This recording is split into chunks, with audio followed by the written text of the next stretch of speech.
无双城宋彦回特来求见，谁来赐教？谁敢跟无双城抢东西？我。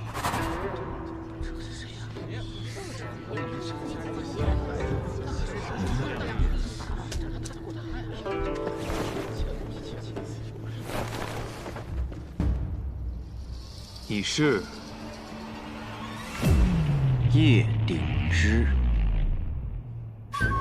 叶鼎之，从没听过这个名字，估计又是个愣头青吧？无双城都敢挑战，这次估计得把命给留下。这个人，我怎么好像，好像怎么也记不起来了呢？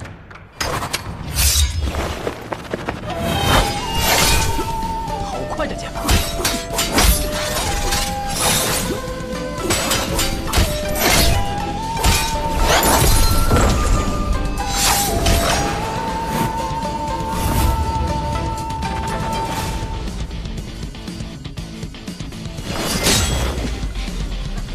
天生剑法，果然不错，但我更强。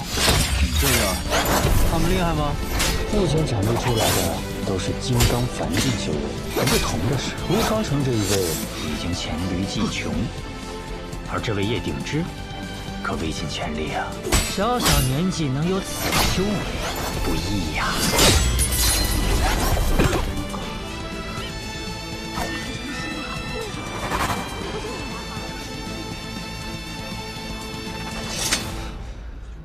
宋某技不如人，承让。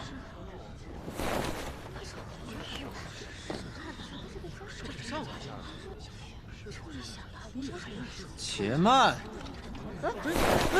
小白李，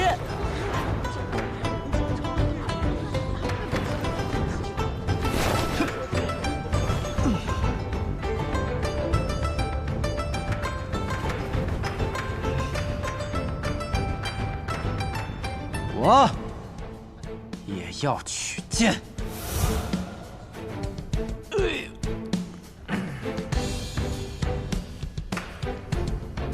敢问阁下是？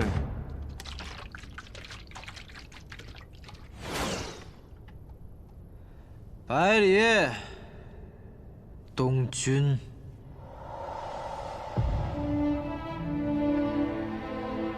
百里东君。我们认识吗？不，不认识。那你不是要取剑吗？那你的剑呢？我的，对。小公子，见见你。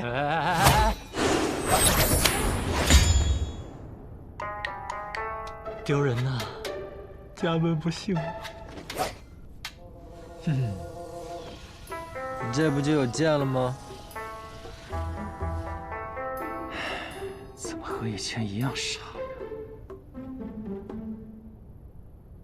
呀？哎，等一下，我想起来了，为什么我看你有点眼熟？百里东君啊，你这是在跟我套近乎啊？你来错地方了。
下来吧，别打了。就是啊。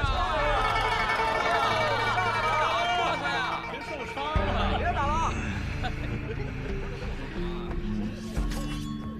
看起来你不是我的对手。这傻小子，一定和当年一样，练我的时候偷了懒。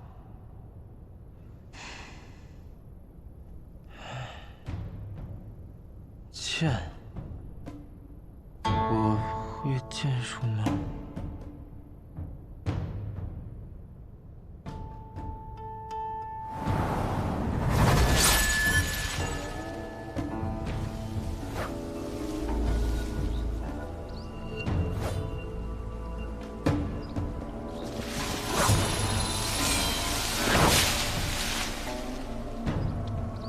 师傅，这又是您的幻术吗？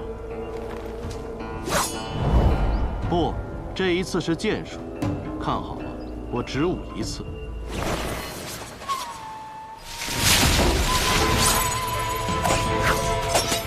我有一剑，能称绝世。何为绝世？天上地下，过往明天，再无此一人，再无此一剑。若再有此人，再有此剑，当幸百里。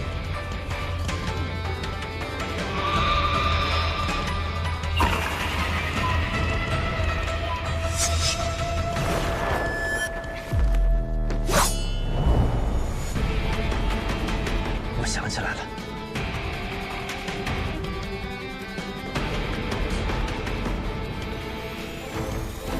我会剑术。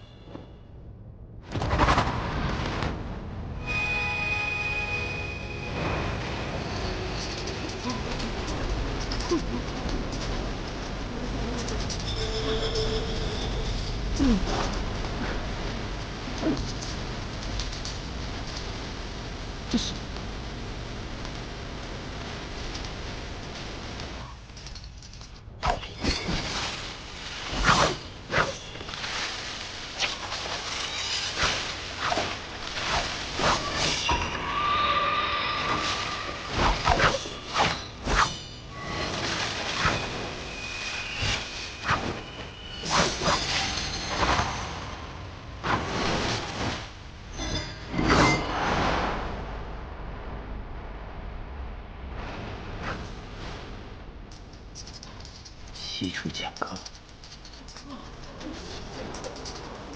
这还真是西楚剑阁，不愧是传说中的剑法，能够如此潇洒写意。师承这只有3剑，我曾有幸见过一次，和方才百里公子使用的招数是一模一样。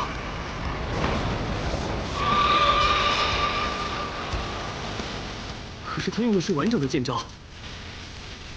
这位你怎么会西楚剑阁？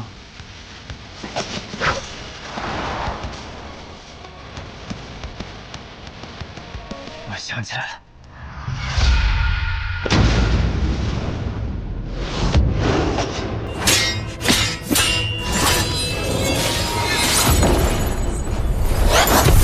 剑歌，可为何只有剑，没有歌呢？可惜唱歌的人已经死了，世间便只剩下这一剑。问道于谦，当年西楚儒仙古尘咏歌，剑仙古墨执剑，于西楚最后的城池洛桑城城头，以一剑一歌对阵9000破锋兵，直至力竭生死。最后洛桑城破，西楚亡国，这套完整的剑法自然也就失传了。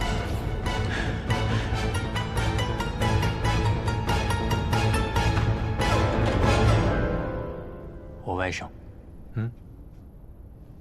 我外甥，没想到啊，这镇西侯府的胆子，可真是比我想象中要大。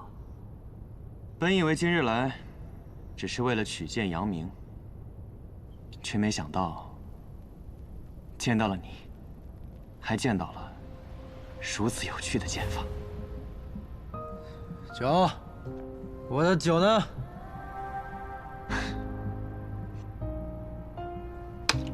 接着。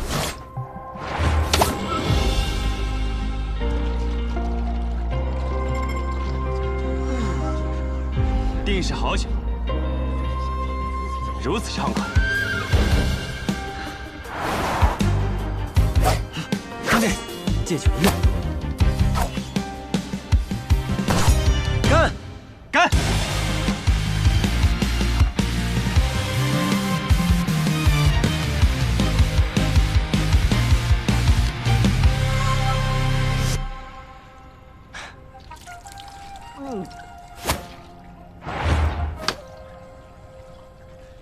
痛快！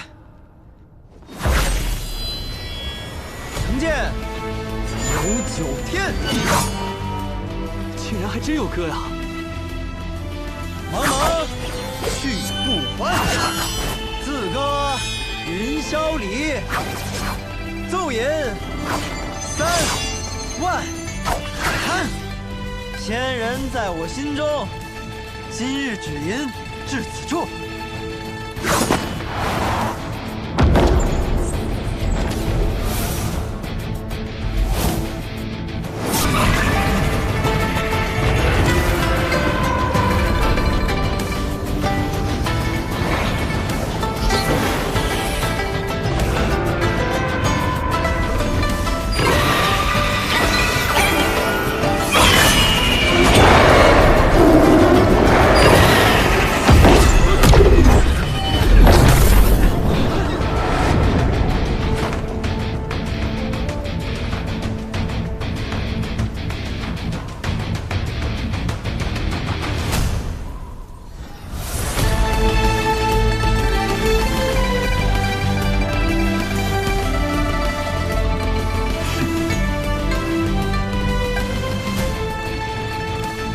平手。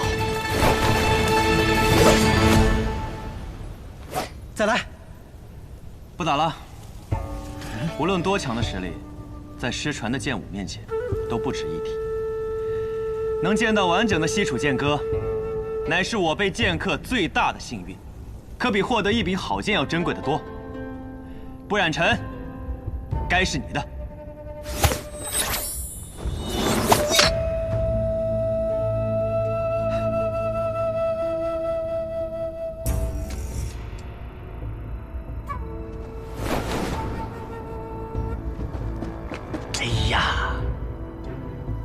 接着，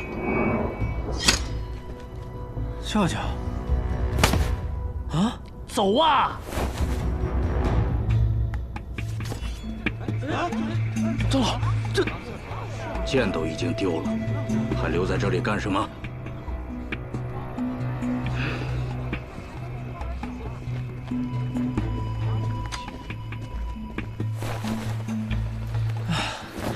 舅舅，我打得正起劲了，怎么就走了呀？我还觉得那叶鼎之很是有趣，想跟他交个朋友呢。都什么时候了，交什么朋友啊？我不知道你的剑法是从哪学来的，我只知道如果我们再不走的话，就会被那些剑客生吞活剥喽。走。这傻小子，学会了很了不起的东西啊！快追，留下他，那可是西楚剑歌。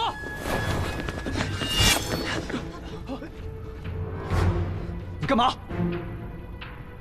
快闪开！各位，盛会还未彻底结束呢，怎么这么急着要走啊？你要拦我们？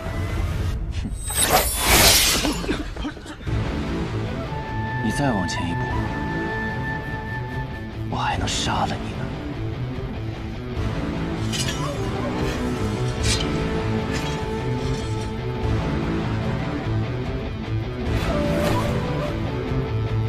送我一个。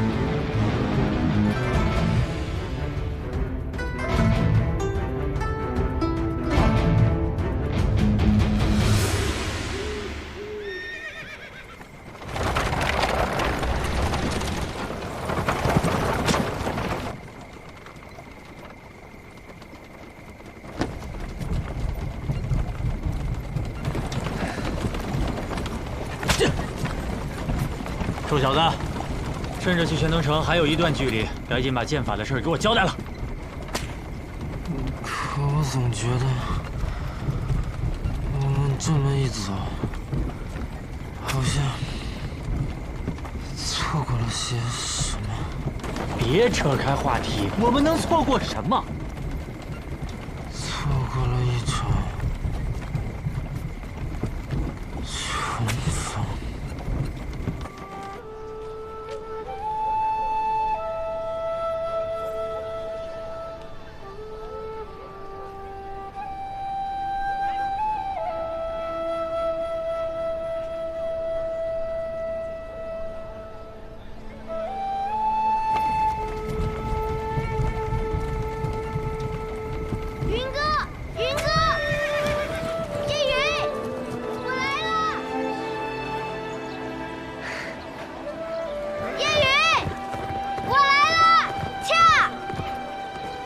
侯府的武学课。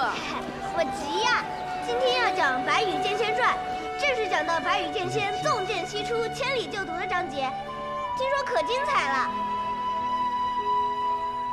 在这里，云哥在这里。天下风云出我辈，踏歌今宵尽在言。话说这白羽剑仙头上戴一顶虎头狮子盔，身穿大叶如意连环甲，内衬大红袍，足蹬虎头战靴，胯下一匹白龙马，手使一对护手双剑，那真是威风凛凛呐！从清晨杀到日没，只杀得金银铜铁八大锤，是大败而归。咻咻咻咻咻咻咻咻！哇，白羽剑仙的故事真是太精彩了！下次我经过城匾时，定要仔仔细细的看看上头，到底还有没有白羽剑仙留下的那一剑。试问天下，谁能挡我一人一剑？你们两个刚才听到这句话的时候，眼睛都亮了呢。哼，小姐，该回去了。东君、云哥，我就先走了。叶安，丫丫，回去了就乖乖睡觉，别再点住偷看画本了，伤眼睛。我才没有呢！云哥瞎说。哼。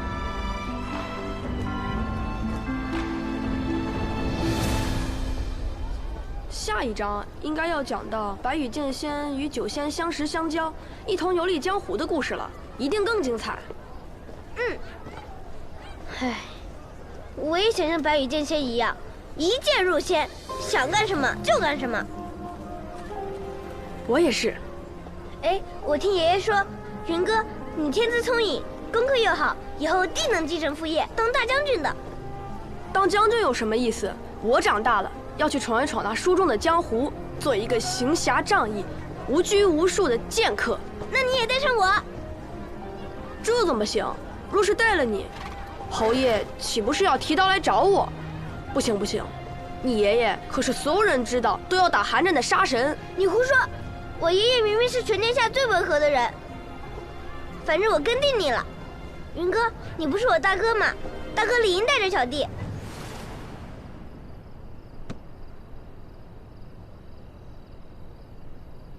那好，我们立个约定。什么约定？等我20岁，你18岁的时候，我们就离开天启，一人向北，一人往南，独自去闯荡江湖。等9剑成仙的时候，便是再见之时。可以吗？好。你要当剑仙，我便不与你抢了。白羽剑仙的好朋友是九仙，那我就去做那九仙。那好，我们一酒一剑，快意江湖。一酒一剑，快意江湖。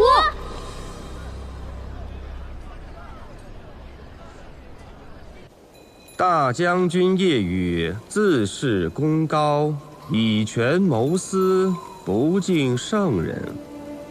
有人检举，其有通敌叛国之嫌。然念其昔年护国有功，超满门，族人流放，叶羽带走念圣，亲子。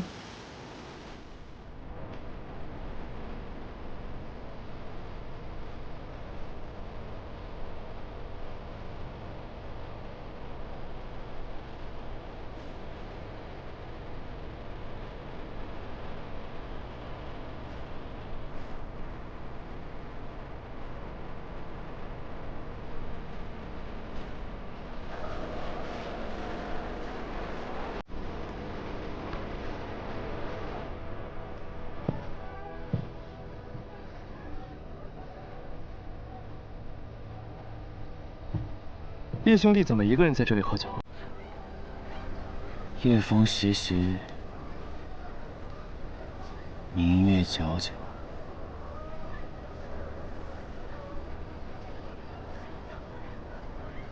一个人喝酒，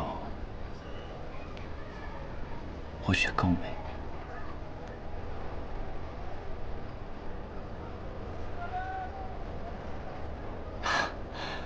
那可真是不好意思了，现在多了我一个。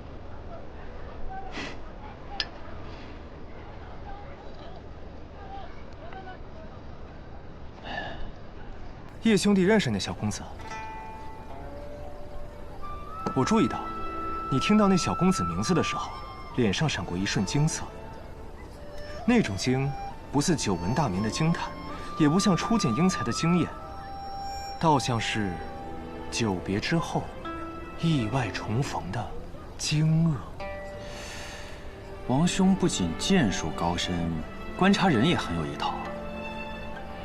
只是，我也听说。望城山有位不世出的天才，年仅10岁便展露出惊世的才华。想必王兄这次来取剑，便是为了这位小师弟吧？只是小师弟怎么不一起来呢？啊，今日有幸，有此好酒，有此明月，快哉，快哉！叶兄弟，我们还是聊聊别的吧。不聊了，走了。这就走了？有要事。怕晚了就赶不及了。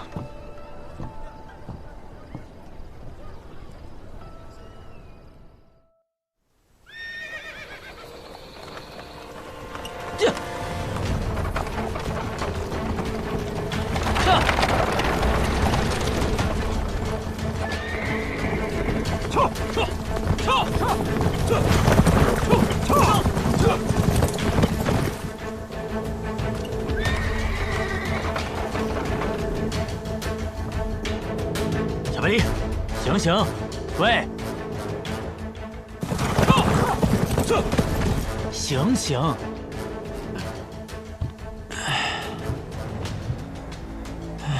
舅舅，我们这是在哪儿啊？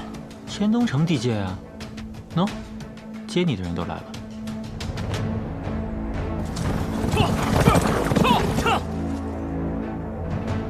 我再问你最后一遍。西楚剑歌是从哪里学来的？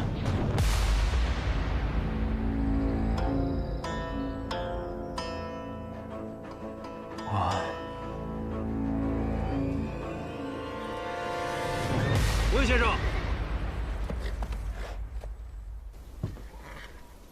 哎呀，嗨，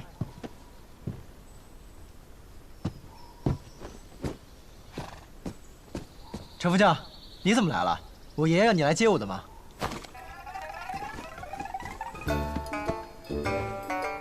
把百里东军给我绑起来！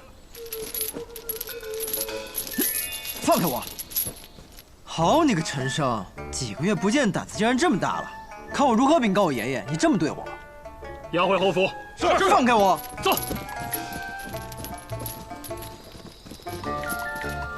温先生。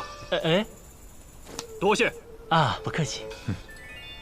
不知温先生接下来是入城休息几日，还是直接回温家了？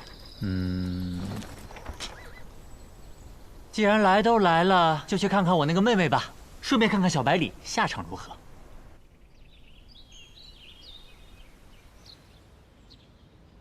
爷爷呀，你在哪儿啊？爷爷，快来救我呀！爷爷。爷爷呀，爷爷，快来救我呀！你的好孙子被人欺负了呀！赏尽一世勇猛，老来孙子却遭人这般作践啊！哎，你知道我爷去哪儿了吗？怎么装哑巴呀？哎，我问问你们，是不是我爹让你们干的？说话呀！哎，让。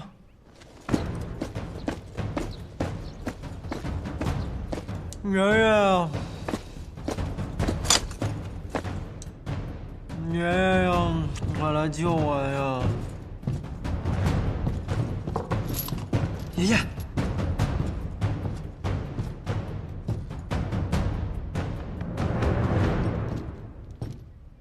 可别，担不起。是四爷。怎么是你呀？我是谁？我是你爹。你说怎么是我？臭小子，还躲？你好大的胆子！你还敢嘴硬？再嘴硬！你这么跟你爹说话的吗？那你这么做，你爹知道吗？别拿我爹压我！那你别拿我爹压我！反了你！我跟你，我告。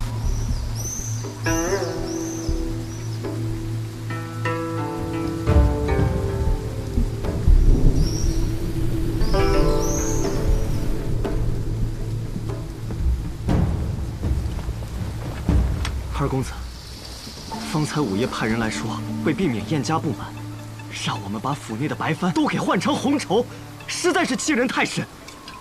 难道我们真要这般，任由他们宰割吗？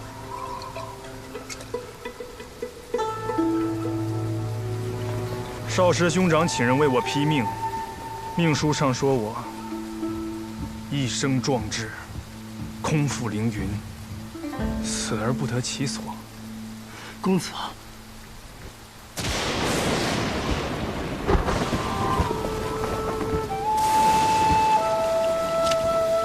公子，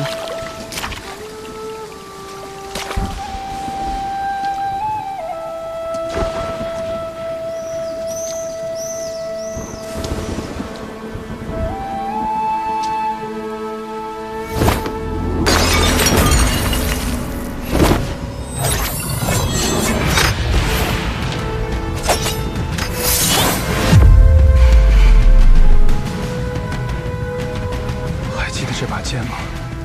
这是我去天启那年，兄长赠予我的。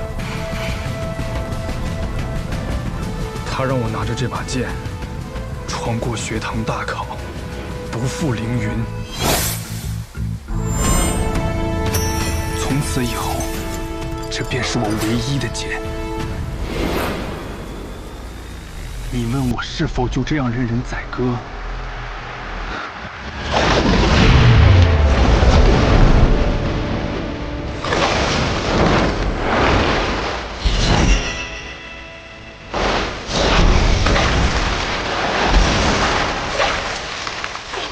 剑门16路天启，纵马扬鞭，踏遍19画洞，奋战修路白衣最飞天。我此生最不怕的就是拔剑，最不信的就是命。燕家在此时联姻，意图吞并顾家，简直可笑。既然他们觉得白帆不急，想要红绸，那就让鲜血染尽这些白帆吧。我可是狂徒啊！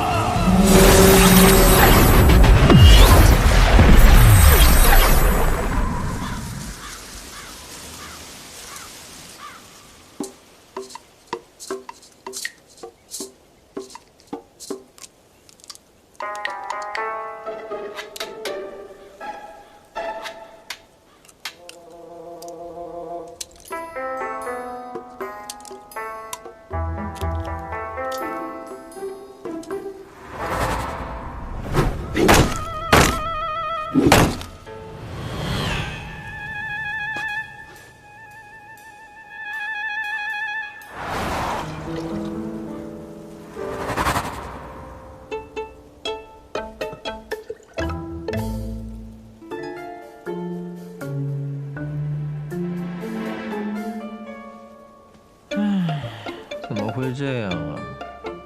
不是说柴桑城很繁华的吗？来了13天，一个客人都没有。我好歹也是乾东城小霸王，可会来这倒霉地方受罪。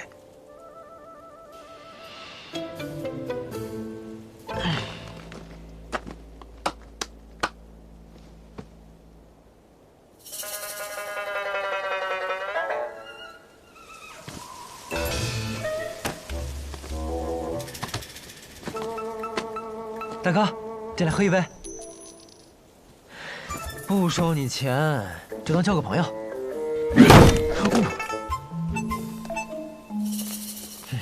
不教就不教，脾气这么差，给我来10斤肉。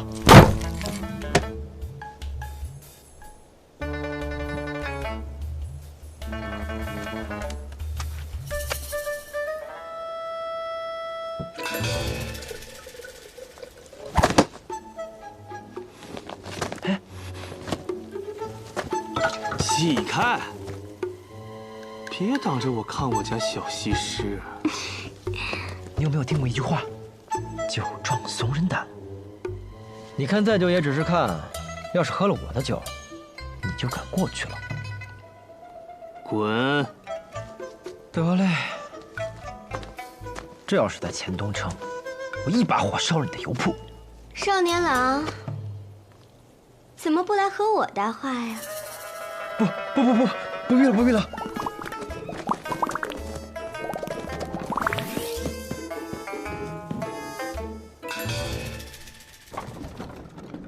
哎，起床了，宋长风。宋长风，嘿，你个懒骨头，哪有店小二起的比掌柜的还晚的呀？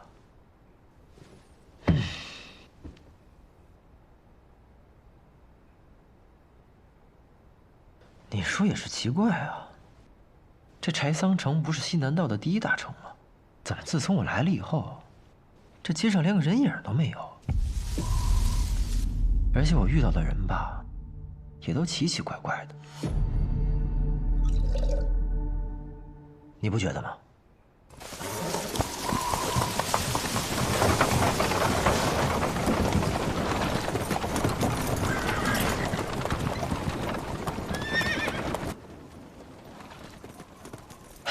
来客人了。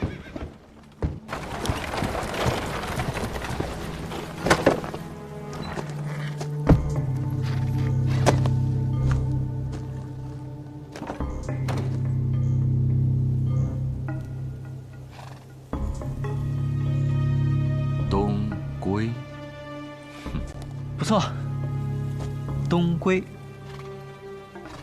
看你们像是从很远的地方过来，东归这名字好啊，很配你们。进来喝一杯。小二？什么小二啊？我可是老板。老板？小老板看着年纪不大，生意倒是做得挺大呀。生意大不大不重要，重要的是酒好不好。小老板很是自信呢。那是自然，酒好不好骗不了人，一喝便知。不过若是你们觉得不好喝，那就回家换个舌头吧。大胆！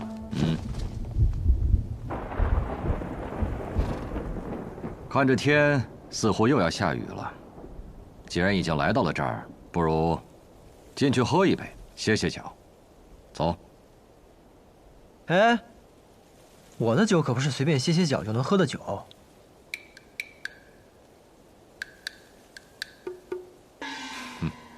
愿意细品。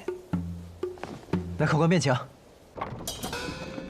我这儿也没什么客人，今儿你们是第一个，请吧。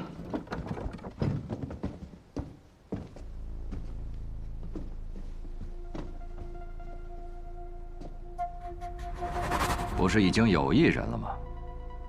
他可不是什么客人，他属这儿的店小二。小二。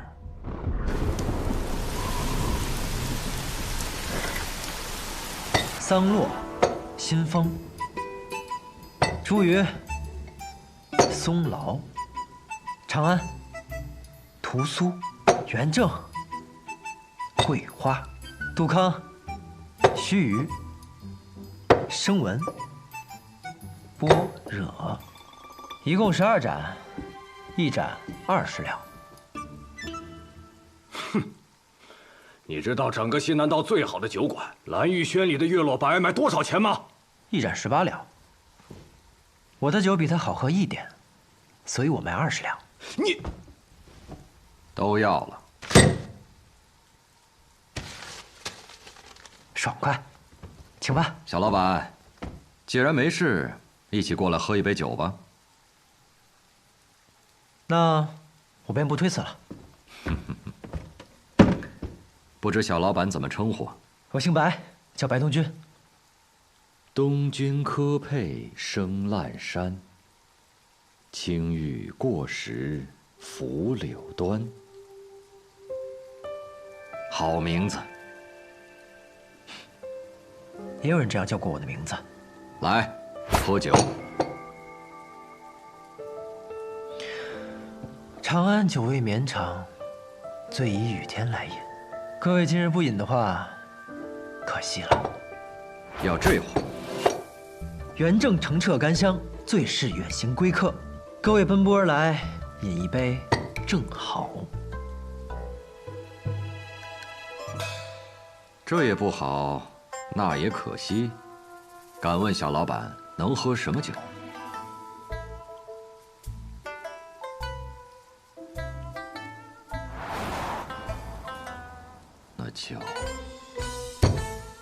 那就须臾吧。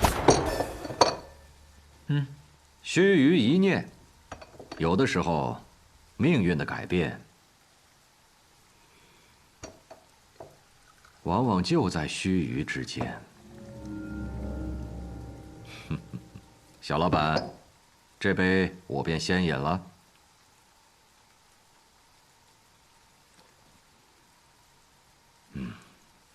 如何如何？我这酒足以名扬天下。确实是好酒，在我此生喝过的酒里，可排前5。第5？那你告诉我，第1是什么呀？天启城，碉楼小筑，秋露白。秋露白。自以为好酒只能品1味，而碉楼小筑的秋露白，却能品出3味。那我若酿出一壶酒，胜过秋露白，足以名扬天下。小老板若有机会去天启，可以一试。怕是没这个机会喽。我家人是不会让我回天启的。哦，回？真是好酒啊！我可真是个酿酒的天才啊！诸位，不饮一杯吗？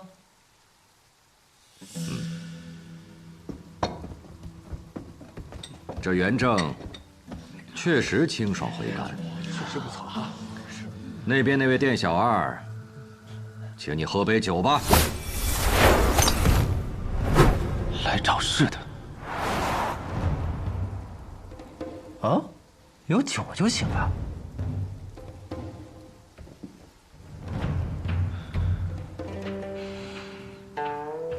是元正，好酒。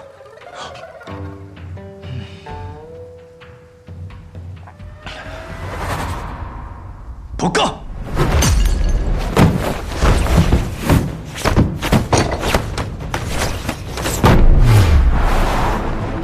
嘿，你个赔钱货，别打了我的酒！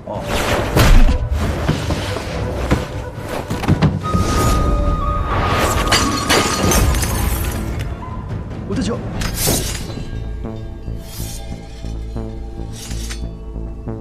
果然又是来闹事的。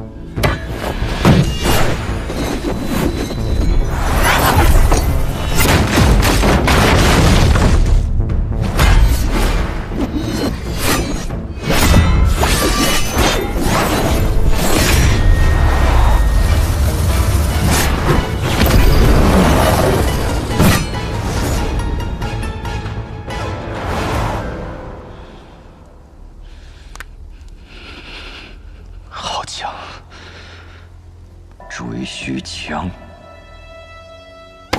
啊！你这家伙，都说了不让你打，你还打，你个赔钱货！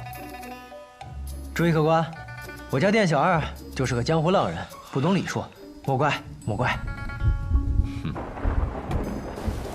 看来这个雨一时半刻是停不了，但有些事却耽误不得。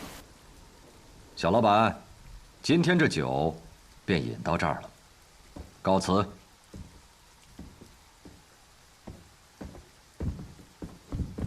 学正，发什么呆呢？走了。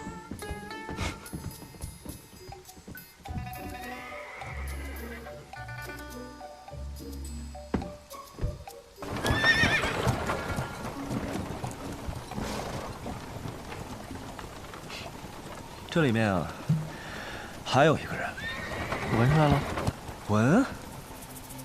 你闻香。女人？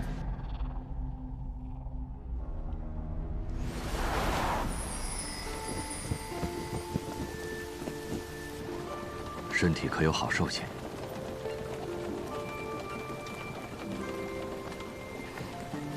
兄长，不碍事的。那酒肆到底什么底下？里面有个小老板，年纪不大，应当不会武功。他旁边的小二倒是会些功夫，但也不算太强。不过，这些现在都不重要了。为避免节外生枝，我会派魁正和学正将他们抹除。没想到啊，掌柜的，年纪轻轻这么好色。我清清白白的，你可别乱说，坏我名声。不过是那熏香，我娘借用我。我早在1个月前就已派人控制了整个龙首界，唯有这间屋子，我摸不着底细。原以为只是一间实实在在的无主之宅，没想到临到关头，人出现了，还开了一间酒肆。尝尝，是好酒。人嘛，也算挺有意思的。还问我这酒能不能名扬天下？桑露，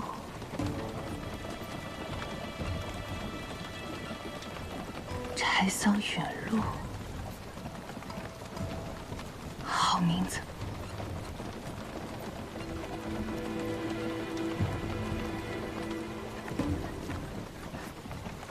也确实是好酒。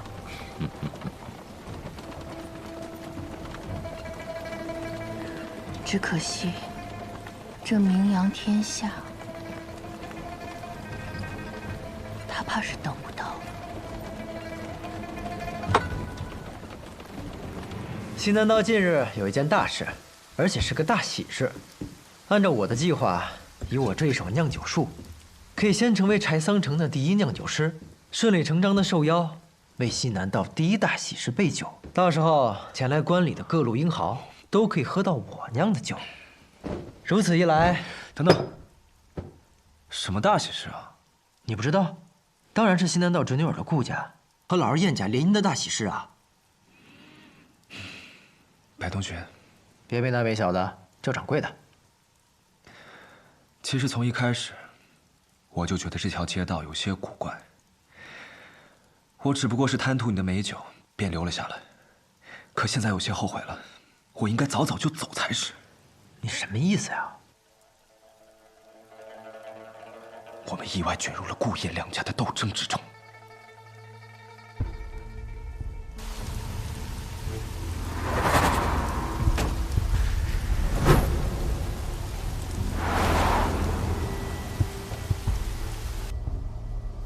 不止他们，还有刚才那一队人也是。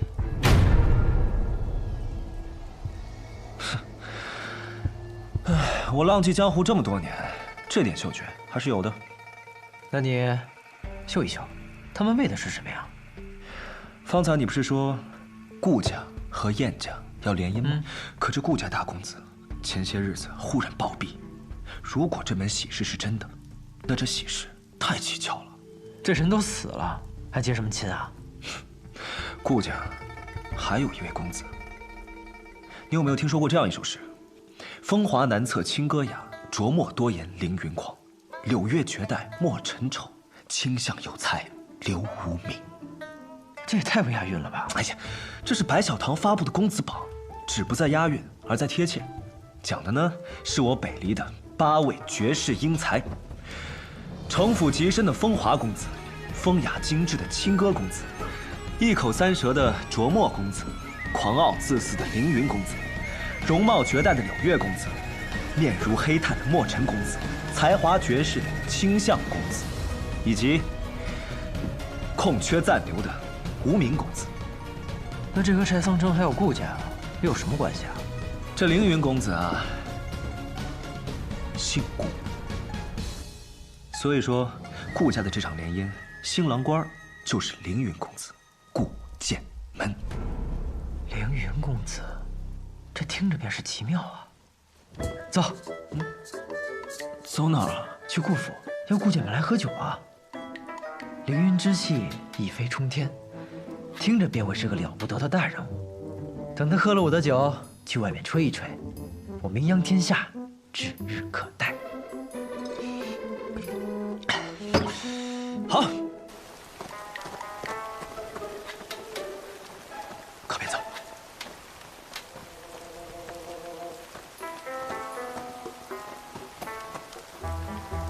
你不是要带我去顾府吗？怎么像是去做贼？你信不信光明正大的走，连这条龙首街都出不去？哎，没想到你这个赔钱货懂得还挺多嘛。那是自然，混迹江湖这么多年，要是这点心思都没有，早就埋在下面了。走吧。怎么了？有人。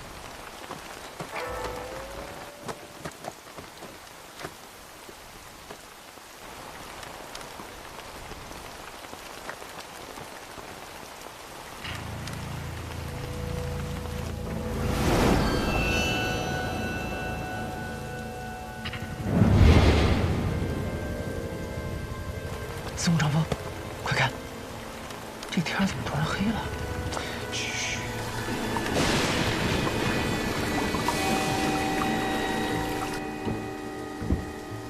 公子，这天色……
站住！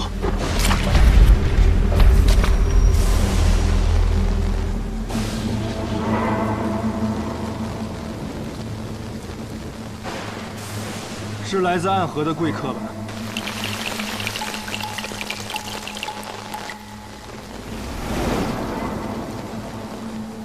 苏黎，不可造次。贵客临门，要一起喝一杯吗？多谢公子，但还是不必了。贵客是信不过我顾剑门吗？如果北离还有一个值得我们暗河相信的人的话，那便一定是公子了。谁人不知，这暗河是江湖上人人闻风丧胆的存在。只要有暗河出现的地方，必定会充满杀戮与死亡。像你们这样的刺客恶鬼，也需要朋友吗？公子言重了，就算是刺客，也需要朋友啊。就像我们暗河选中了公子，是认为公子有些事儿可以帮到我们，而我们也可以帮公子做一些事情，一些很重要的事情。所以暗河口中的朋友，就是这般利益关系。这样不是更可靠吗？公子本应有许多朋友，可现在他们都去哪里了？他们在哪里不重要。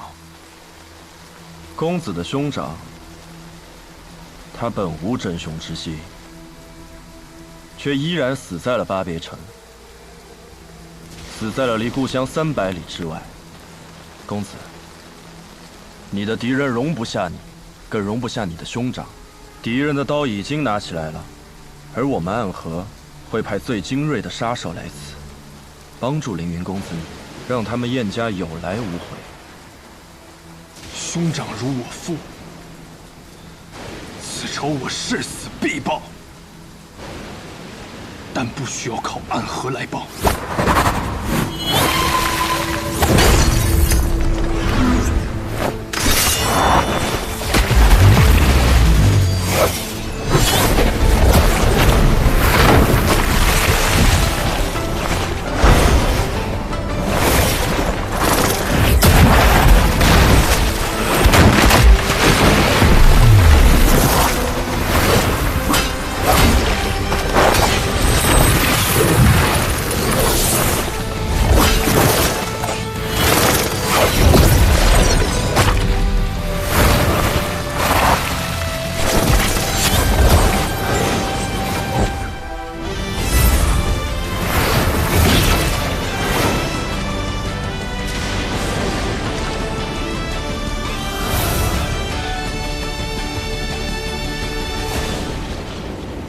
明剑月雪，据说这把剑奇刃之锋，可斩断空中雪线。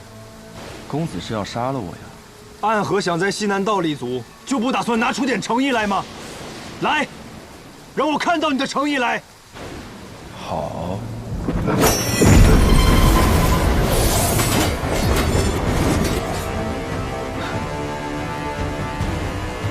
好。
细刃纷纷，必杀之时倾泻而下，宛如沐雨。你分明是暗河中凶厉的刺客，可你的剑里却有着剑客才有的剑意。公子从一开始便没打算跟我们合作，为什么又逼我用出最后的杀招？如果我说是因为我兄长死了，可我却还被困在此处无法离开，所以很想找人结结实实的打一架，那你的剑是不是就要刺下来了？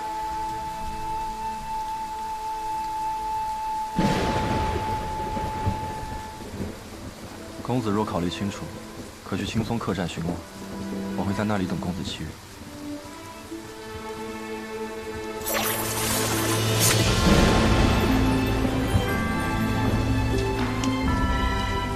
你叫什么名字？我本不应该有名字，但我愿告诉公子我的名字。我叫苏沐雨。公子再见。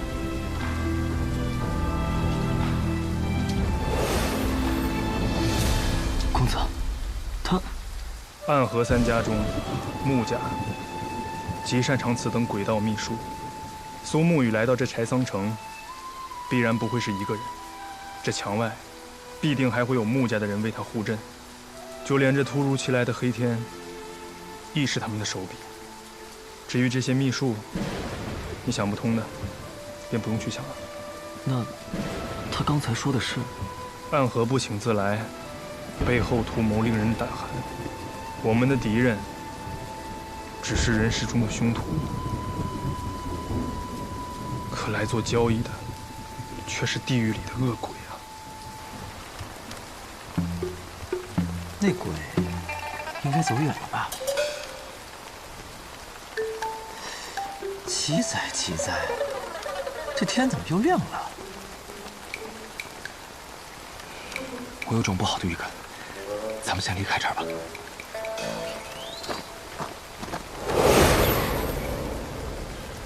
走。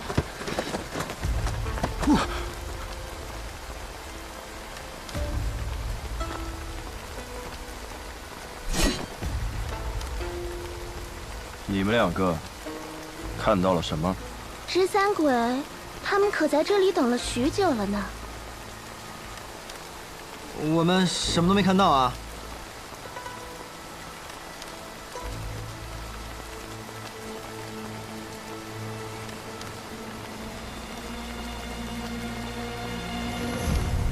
走吧，离开这里，最好离开这座城。十三鬼，还不快走！多谢。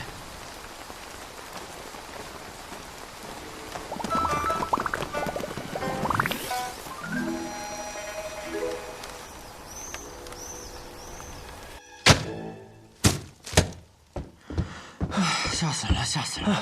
我不过是偷偷跑出来开个酒肆，清清白白的卖我的酒，差点连性命都没了。你说我有没有点天理了？掌柜的，不是吧？这是东家起火，西家冒烟啊！啥？一波未平，一波又起啊！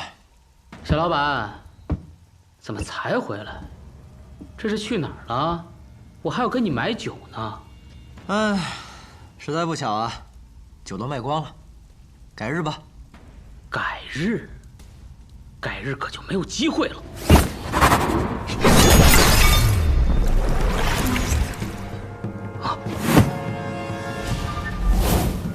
没机会的是你。哎，看来躲得过初一，躲不过15，今日必有一战了。掌柜的，找个地方躲好了。司空长风，你小心。哎，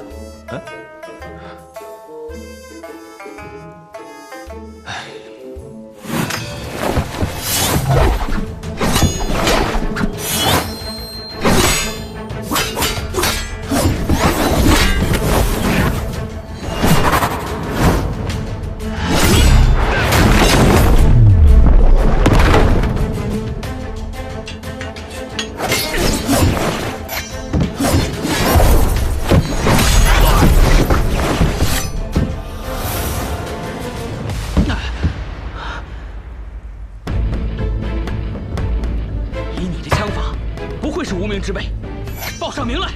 哼，巧了，我还真是无名之辈。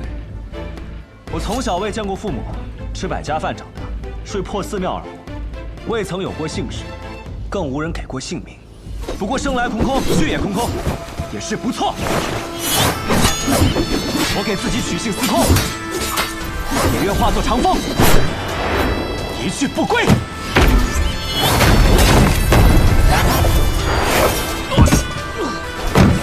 叫司空长风。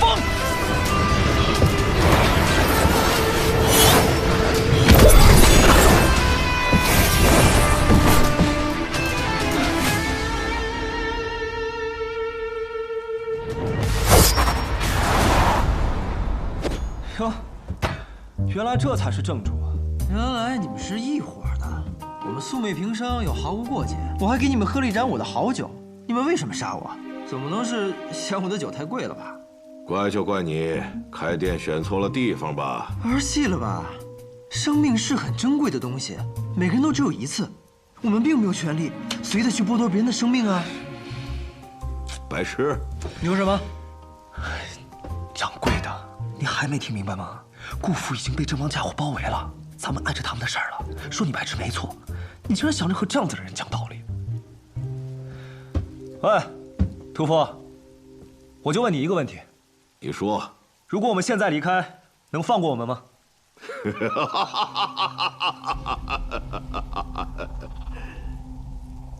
不能。那就不废话了，打吧！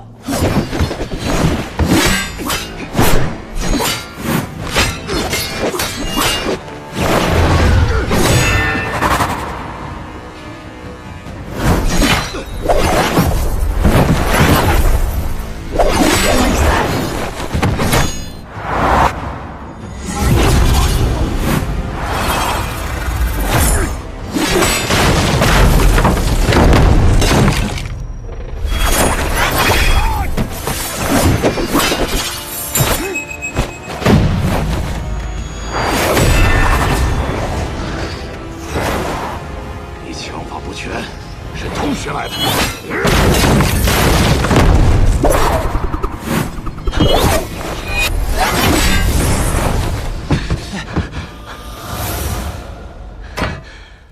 我知道你了，生遭官法，死见阎罗。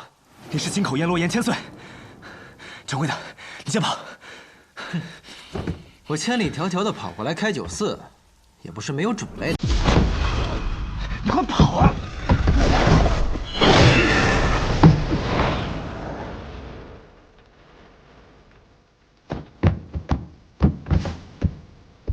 少年郎，去哪儿啊？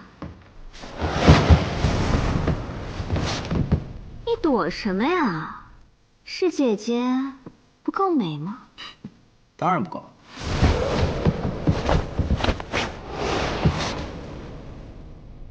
你想去哪儿啊？去那儿。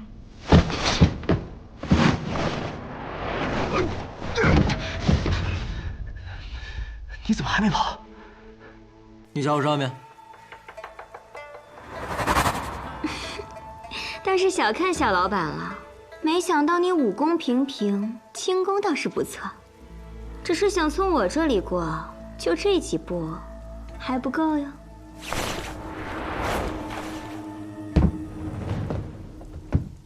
这样吧，姐姐看少年郎生得俊俏，也不忍斩尽杀绝。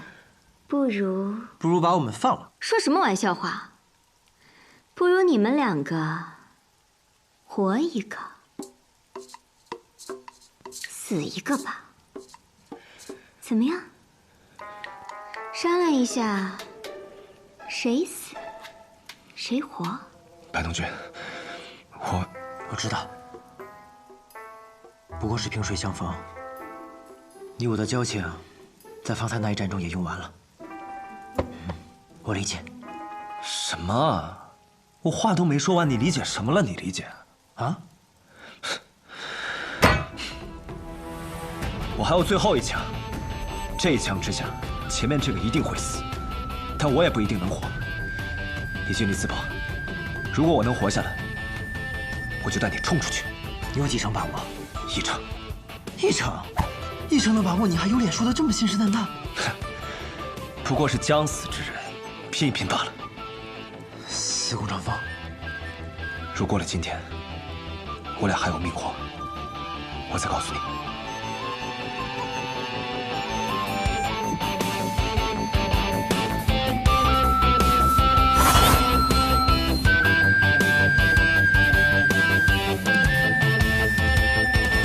死什么呀？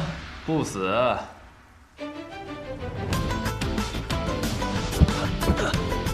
学正，真是个难听的名字呀！重新认识一下吧，我姓雷。雷？哪个雷？雷家宝的雷？哎，也可以这么说。虽然雷家宝并不喜欢我这个不听话的子孙吧，但我还是认这个家的。你是琢磨多言雷梦莎？